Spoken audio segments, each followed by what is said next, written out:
कराची में डाकुओं का राज, शारा फैसल पर निजी बैंक में डकैती।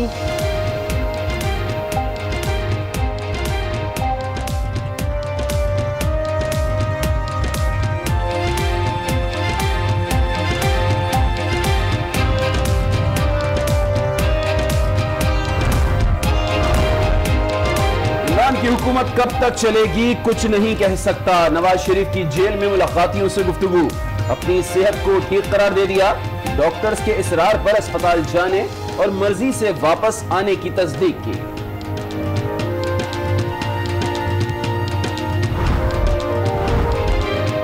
किसी पोलिंग एजेंट को फॉर्म 45 नहीं दिया गया, धांधली हुई। इलेक्शन मुस्तरद करते हैं, फारूक सत्तार का कराची में खिताब। इलेक्शन ऑफिस के सामने एमक्यूएम का धरना।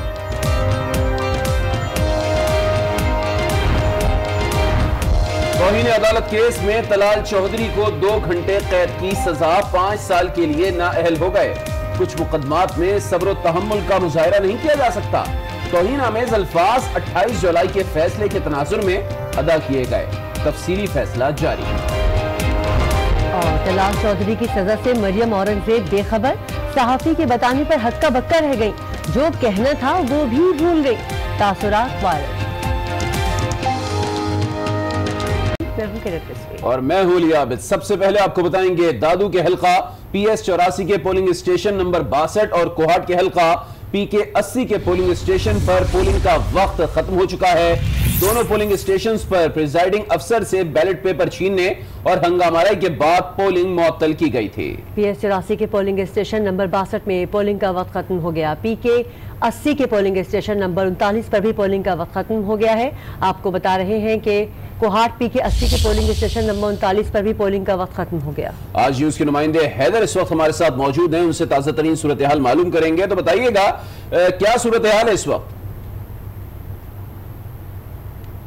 हैदर से हमारा राब्ता मुनक़ता हुआ है। हम बता रहे हैं कि दादू के हल्का PS 84 के पोलिंग स्टेशन नंबर 62 और कोहाट के हल्का PK 80 के पोलिंग स्टेशन पर पोलिंग का वक्त खत्म हो चुका है और दोनों पोलिंग स्टेशन पर प्रिजाइडिंग अफसर से बैलेट पेपर छीनने और हंगामाराई के बाद पोलिंग मुअत्तल की गई थी। दादू में भी PS 84 के पोलिंग स्टेशन नंबर 62 में पोलिंग का वक्त खत्म हो गया है। ताहिर बलोच हमारे नुमाइंदे हमारे साथ लाइन पे मौजूद हैं। ताहिर बताइएगा आपके पास क्या अपडेट्स हैं? ताहिर बलोच, आपको मेरी आवाज आ रही है? जी जी, बताइएगा आपके पास क्या अपडेट है? PS 84 के पोलिंग स्टेशन नंबर 62 में भी पोलिंग का वक्त खत्म हो गया है। जी जी जी, वक्त खत्म हो गया। अभी गिनती का अमल जारी है। जैसे ही रिजल्ट आएगा तो हम अपने नाजरीन को बताएंगे कि किन उम्मीदवार पोलिंग स्टेशन से कामयाब हुआ है और कौन दूसरे नंबर पर रहा है। अभी जो है वोटर्स जो अंदर हैं उनको अंदर रखा गया है ताकि वो वोट टर्नआउट कैसा रहा है आज? टर्नआउट 50% रहा है। अच्छा, ये भी बताइएगा खवातीन की कितनी बड़ी तादाद आज पोलिंग स्टेशन पहुंची? ये जो है 50% टर्नआउट रहा है। इस वजह से जो है 50% खवातीन जो है वोट के लिए आई, जो सुबह से सिलसिला जारी रहा। गर्मी की वजह से दोपहर के वक्त थोड़ी नरमी रही वोटिंग में। अच्छा, ये भी बताइएगा कोई नाखुशगवार वाकया तो पेश नहीं आया?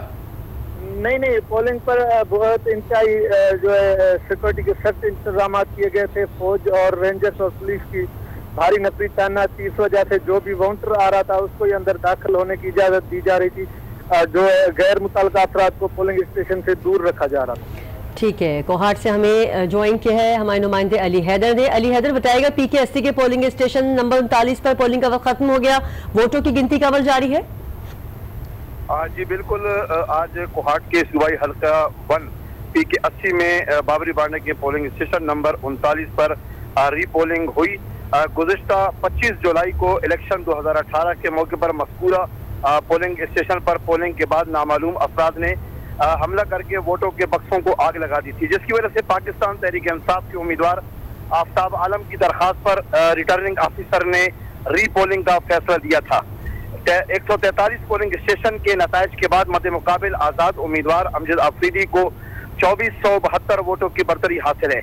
8 पोल होने वाले वोटों की शरह तनासिब जो है वो 45% रही।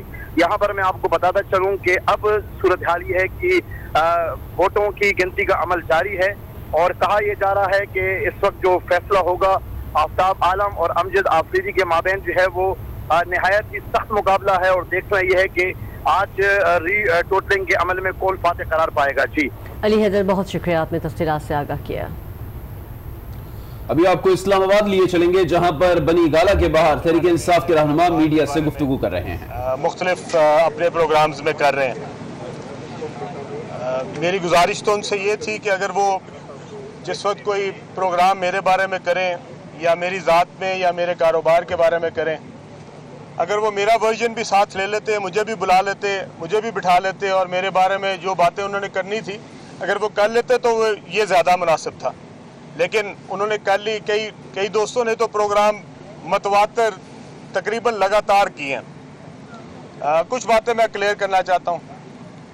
पहली बात तो ये है कि पिछले 11 साल से मैं अपोजिशन में हूँ और 2007 से लेके 2018 तक मैं अपोजिशन में खड़ा हूँ। 2011 से लेके 2018 तक मैं तहरीक इंसाफ का हिस्सा हूँ। तहरीक इंसाफ लाहौर का सदर रहा हूँ, तहरीक इंसाफ सेंट्रल पंजाब का सदर रहा हूँ और मैं इमरान खान के कोई ऐसी एक्टिविटी नहीं पिछले 7 साल में जिसमें मेरी कोई पार्टिसिपेशन किसी सूरत भी कम हो। अपने तमाम रीजन में, लाहौर शहर में और इसके अलावा भी जो भी एक्टिविटी हुई उसका ज़्यादातर एक्टिविटीज़ का मैं इंचार्ज भी रहा हूँ। यहाँ तक कि जो धरना हुआ 126 दिन का, उसके अंदर भी मैं और मेरी टीम जो है उसका एक कलीदी किरदार था। अब 11 साल के बाद जब आज मैं मीडिया देखता हूँ, ऐसे लगता है जैसे मैं पिछली हुकूमत का हिस्सा था और ये जितने मेगा स्कैंडल्स हुए हैं ये सारे मेरी वजह से ही हुए हैं।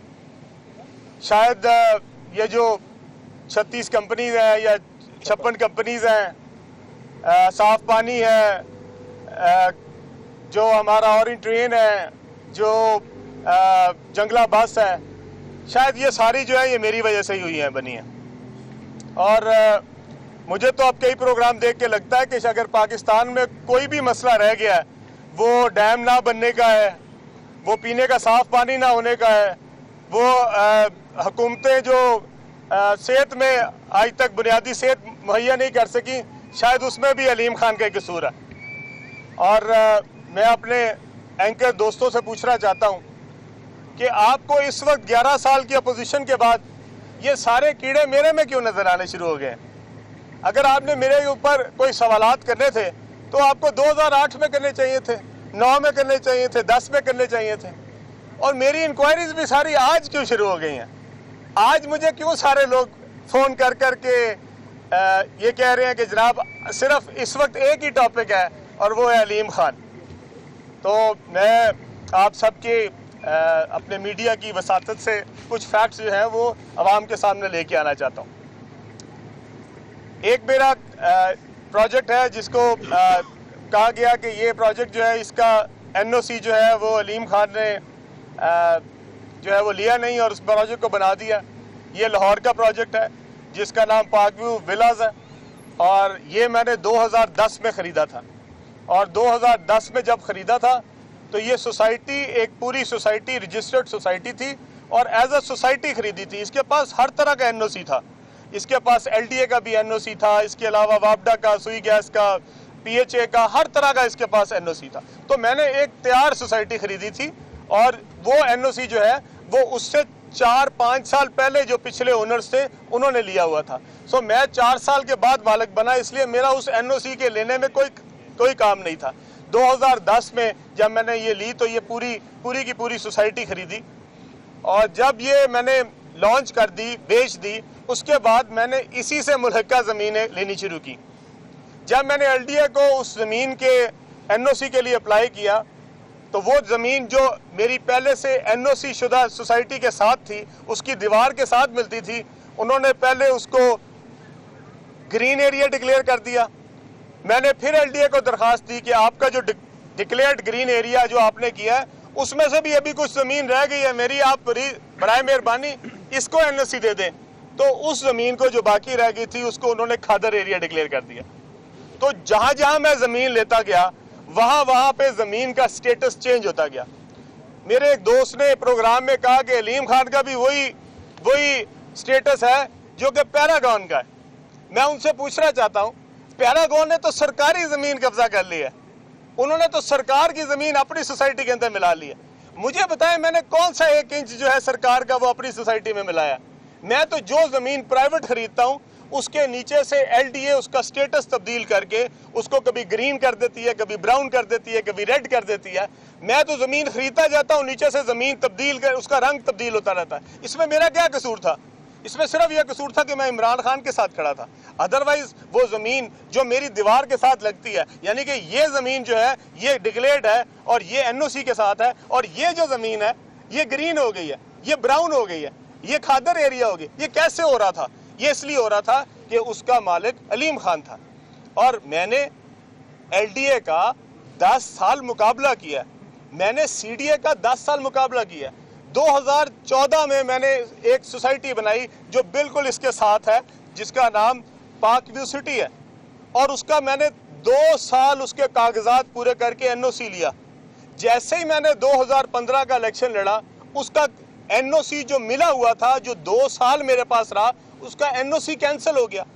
2 साल मैं कोर्ट में जाके उसका NOC बहाल कराया, और आपको पता है वो किस दिन बहाल हुआ? जिस दिन हुकूमत गई और निगरान हुकूमत आई, पहले दिन जो है वो CDA ने जो है वो लेटर निकाल दिया। 2 साल तक मैं कोर्टों में जाके ख्वार होता रहा उसी अपने NOC के बहाली के लिए। मैंने ये तमाम चीज़ें फेस की हैं इसलिए क्योंकि मैं इमरान खान के साथ था। मैं एक तब्दीली की जो जंग इमरान खान लड़ा था मैं उसके साथ था, और मैंने अपने मफाद नहीं देखे। मैं आपसे पूछना चाहता हूँ, अपनी कौम से पूछना चाहता हूँ कि मैं 5 साल जब इमरान खान के साथ था, हमारी हुकूमत थी KPK में, आप बताएं, पूरी कौम बताए, क्या अलीम खान की KPK में कोई ज़मीन, कोई एक मरला, कोई एक दुकान, कोई शॉपिंग मॉल, कोई हाउसिंग सोसाइटी, कोई एक भी आप निकाल सकते हैं? मैं पूरी कौम से सवाल करता हूं, अगर मैं मफाद परस्त होता तो क्या मैं वहां जाके इन्वेस्टमेंट ना करता? क्या मैं वहां हाउसिंग सोसाइटियां ना बनाता जहां हमारी अपनी हुकूमत थी? कोई एक मरला निकाल दे, पूरी मीडिया के सामने कह रहा हूं, कोई एक मरला निकाल दे मेरे खानदान के नाम पे, मेरे रिश्तेदारों के नाम पे, मेरे नाम पे, कोई एक मरला दिखा दे, या कोई और कारोबार दिखा दे कि मैंने वहां पे कोई और कारोबार किया हो। मैं 5 साल तक जो हमारी हुकूमत थी वहां पे अगर मैंने 1 रुपए का कारोबार नहीं किया तो फिर मैं मफाद परस्त तो नहीं हूँ। मफाद परस्त होता तो सबसे पहले वहां जाके इन्वेस्टमेंट करता। पंजाब में मुझे करने कोई नहीं दे रहा था, इस्लामाबाद में करने नहीं देता था, मेरे NOC मिले हुए कैंसिल करते थे, और जहां पे मेरी हुकूमत थी वहां पे मैं खुद नहीं गया, तो सफर किसने किया? और मैं पूछना चाहता हूं, ईमानदार कौन होता है? ईमानदार वो होता है जिसको गल्ले पे बिठाते हैं और गल्ला भरा होता है, और उसके बाद वो ईमानदार होता है। अगर कोई गल्ले पे ही ना बैठा हो या गल्ला ही खाली हो तो वो कैसा ईमानदार है? ईमानदार तो वो होता है जिसके ऊपर आप भरोसा उसके ऊपर करते हैं जिसको आप गल्ला भरा हुआ देते हैं। मैं एक और मेरे ऊपर इल्जाम लगा कि जनाब इसका नाम तो EOBI में स्कैंडल में है। EOBI की जो जमीन थी वो 18 लोगों ने बेची थी। मेरी हाउसिंग सोसाइटी है, वहां पे लोग आज भी बैठे प्लॉट बेच रहे हैं। वो जो प्लॉट खरीदने आता है वो उससे ये नहीं पूछते कि भाई अपने घर वालों से पूछ के आए हो कि नहीं, भाई अम्मी अब्बू की इजाजत लिया कि नहीं, भाई बेगम से पूछा कि नहीं।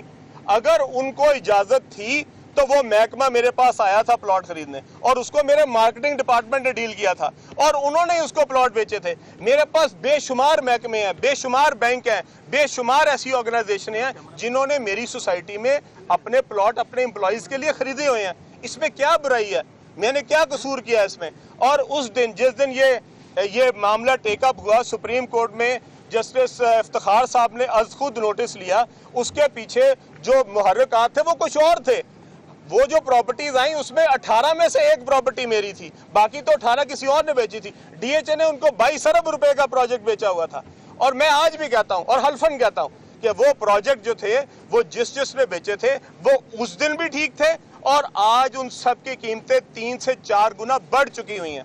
ये हुकूमत पाकिस्तान का नुकसान है।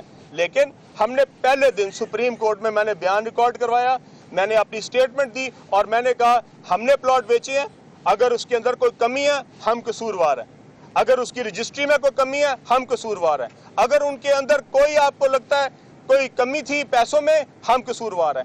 लेकिन अगर ये लोग जो EOBI वाले हैं ये अपने पैसे वापस लेना चाहते हैं, हमारी प्रॉपर्टी हमें वापस कर दें, जिस दिन से इन्होंने पैसे हमें दिए हैं उस दिन से लेके आज तक जो सुप्रीम कोर्ट फाइनल करेगी कि इनको कितना इंटरेस्ट देना है, इनको कितना जुर्माना देना है, हम वो भी देने के लिए तैयार हैं। इसके अलावा बताएं हमने क्या करना था। हम अपनी प्रॉपर्टी वापस लेने के लिए तैयार हैं, हम उनके पैसे वापस करने के लिए तैयार हैं, उनको इंटरेस्ट देने के लिए तैयार हैं। और अगर वो कहते हैं कि नहीं हम प्रॉपर्टी ही रखना चाहते हैं, हम उसके लिए भी तैयार हैं। अब बताएं और क्या करें, बताएं मुझे और क्या हम करें। लेकिन ये सारी बातों के बावजूद मैं पूछना चाहता हूं केस सुप्रीम कोर्ट में है, फैसला जो है वो हमारे दोस्त जो है वो स्टूडियो में बैठ के कर रहे हैं। मुझे बेईमान हो गया, मैं ईमानदार हो गया हूं, मैं झूठा हो गया हूं, मैं सच्चा हो गया हूं। फैसला तो भाई सुप्रीम कोर्ट ने करना है। ये सारे फैसले अगर आपने अपने वहां पे अपना स्टूडियोज में बैठ के हमारे एंकर्स नहीं करने हैं तो भाई फिर ऐसे करते हैं।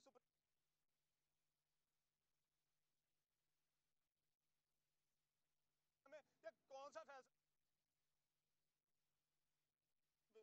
और मैं चीफ जस्टिस साहब से पूछना चाहता हूं कि अगर एक मैटर सब जुडिस है, सुप्रीम कोर्ट में है, हमें रोज बैठ के कोई गालियां दे रहा है, कोई गालियां दे रहा है, हमारा कसूर क्या है? 5 साल से केस सुप्रीम कोर्ट में, हमारा क्या कसूर है? आप अगर 1 महीने में फैसला कर दें, 3 दिन में फैसला कर दें, जो सुप्रीम कोर्ट फैसला करेगी हम मनोन उसको कबूल करेंगे। सुप्रीम कोर्ट अगर कहेगा कि ये कसूरवार है तो हम अंदर चले जाएंगे। लेकिन हमारा कसूर क्या है? हमें किस बात की गालियां दे रहे हैं? फिर मैं इनसे पूछना चाहता हूं कि मेरी बाहर की कंपनियों के बारे में बहुत बातें हुई, कहा जनाब कि इन्होंने अपने एसेट्स बनाए हैं। मैं पूछना चाहता हूं, मैंने एसेट्स बनाए हैं, मैंने एसेट्स डिक्लेयर किए हैं, मैंने एसेट्स बनाने की जो ट्रेल है वो एक ट्रेल बताई है। 2016 में जब ये पनामा का मसला हुआ था तो मई 2016 में मैंने एक प्रेस कॉन्फ्रेंस की थी। मैंने अपने 4 फ्लैट्स बताए थे, एक डॉक्यूमेंट दिया था, और मैं आपको शायद वो 16 मई 2016 की बात है। मैंने एक डॉक्यूमेंट दिया था। मैंने कहा था ये मेरे 4 फ्लैट हैं, इन 4 फ्लैटों की मालियत दी थी, वो उनके अगेंस्ट कितने बैंक का लोन है वो भी दिया था, बैंक के डॉक्यूमेंट भी दिए थे, कितने पैसे मैंने उसके अगेंस्ट जमा कराए, जो मेरी तरफ से डिपॉजिट था वो भी दिया था, वो बैंकों के कागजात हैं वो भी दिए थे, जो रजिस्ट्री करवाई है वो भी कागज दिए थे, ओरिजिनल कागज दिए थे। सो मैं ये कहना चाहता हूं कि जब हमने ये सारे डॉक्यूमेंट्स दे दिए, जब ये डॉक्यूमेंट्स आपके पास थे 2016 से, आज फिर वही टॉपिक शुरू हो गया।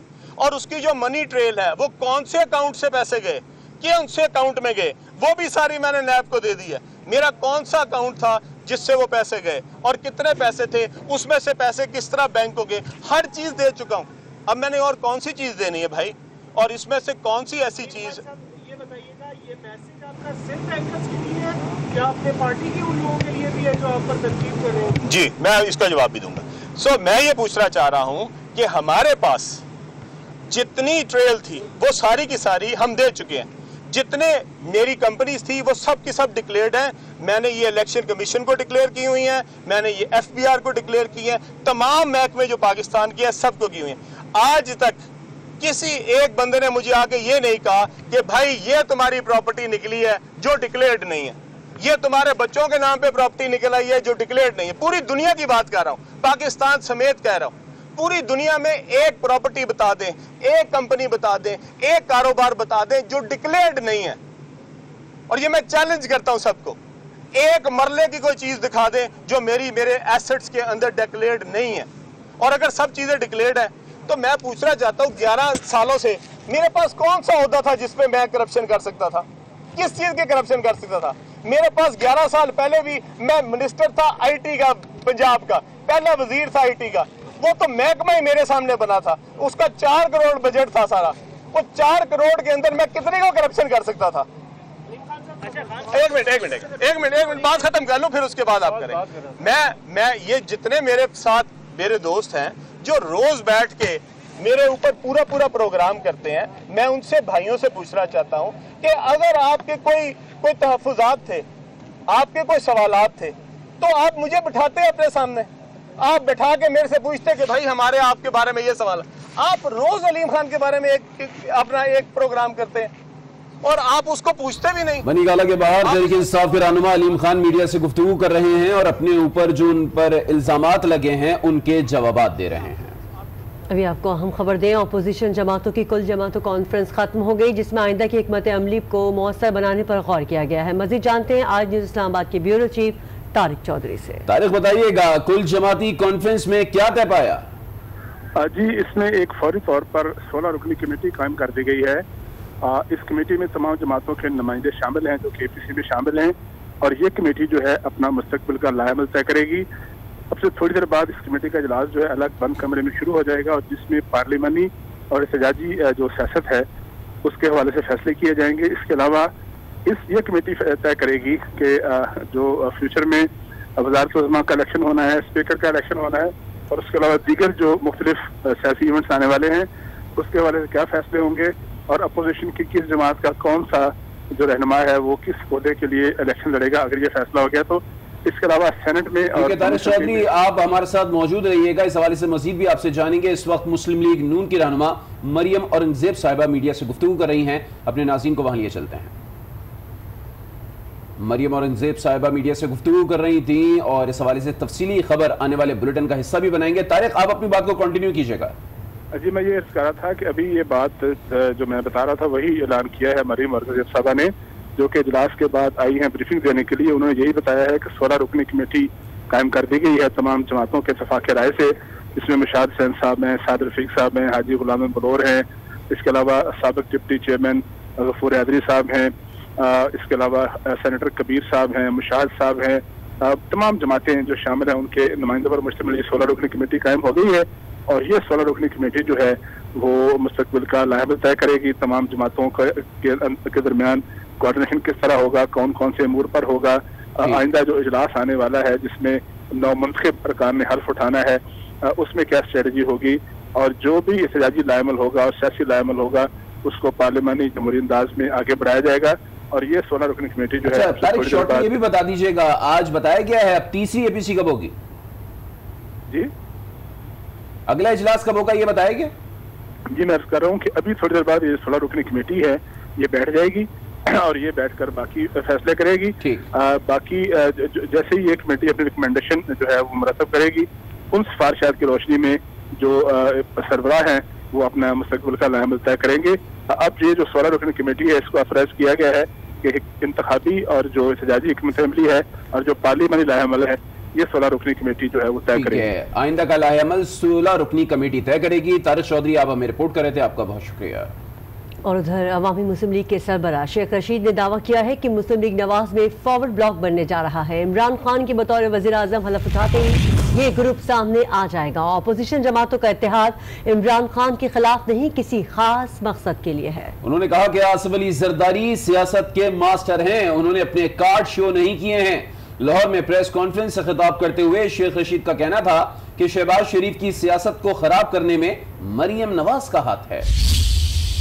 नून लीग में एक फॉरवर्ड ग्रुप जो है अंगड़ाइयां ले रहा है। इमरान खान को अलग उठा लेने से फॉरवर्ड ब्लॉक बन के रहेगा। बिफोर टाइम कह रहा हूं, गारंटी देता हूं कि शहबाज शरीफ के रास्ते में सबसे बड़ी रुकावट मरियम साहब है। ये सारी अपोजिशन मफाद परस्तों का एक वो सोच है जो हुक्मरानी के बगैर जिंदा नहीं रह सकते। असल मसला मौलाना फजलुर रहमान का है। अब असफंदियार की एक सीट है जिधर मर्जी लिया फिरे वो। आसिफ जरदारी समझदार आदमी है, गहरा पॉलिटिशियन है, छठा बैरी बेड़ा है वो सियासत का।